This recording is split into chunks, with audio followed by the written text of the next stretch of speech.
Welcome to the Bible Forum. I'm Warren Sprouse. I want to talk a little politics with you.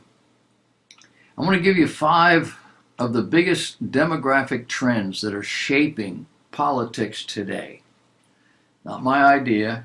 This comes from Axios.com and one of their reporters, Steph Kite. It's part of a bigger series entitled What Matters 2020. But he's speaking of the liberal youth revolution. Millennials, Generation Z, they're all sticking with the Democrat Party as they move from childhood into adulthood. Pew Research found that young voters who turned 18 in the 70s and 80s voted Republican more often than the national average. Since then, the youngest voters have voted far more Democratic, meaning far more liberal. Today you have Senator Bernie Sanders. He's 78 years old, and he is the leading youth candidate. He spent more than half his Facebook ad money targeting 15 to 24-year-olds. Michael Bloomberg is 77 years old. He is spending more Facebook ad money on that youngest group than any other candidate. The share of the electorate from older, more conservative generations is growing as the massive baby boomer generation ages and life expectancy rises. Retirement age Americans outvote young people every day.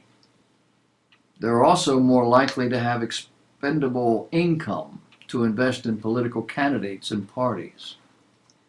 So who are they voting for?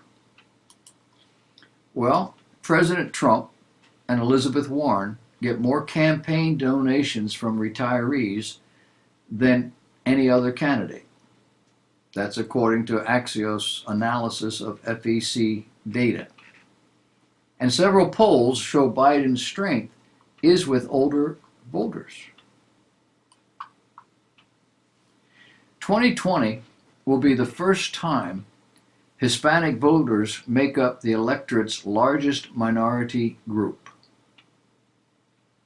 They're calling this the shrinking of white America. The world is urbanizing, bringing housing, healthcare, transportation, and energy concerns. At the same time, rural America is in the middle of a downward spiral. As the overall population grows, the percentage of Americans living in urban areas has risen faster, translating to 46 million more people in urban areas since 2000. And most of them, many of them anyway, majority of them are heading for water. They're heading for the coasts. States with the highest population density tend to be Democrat and coastal. New Jersey, Rhode Island, Massachusetts, Connecticut, Maryland. These have the highest population densities, according to World Population Review. At the same time, about 25% of Americans are now unaffiliated with religion, as the white Christian population, largely Republican, declines, according to Pew Research. In 2018, 41% of the population identified as white and Christian. That was down from 54% 10 years earlier. White evangelicals in particular fell from 21% of the population to 15% in the same time period. And while their power is fading, white evangelicals still remain highly active voters, and they are committed to Donald Trump. Now keep in mind, our state-sponsored educational system is responsible for much of this change, along with social media and TV.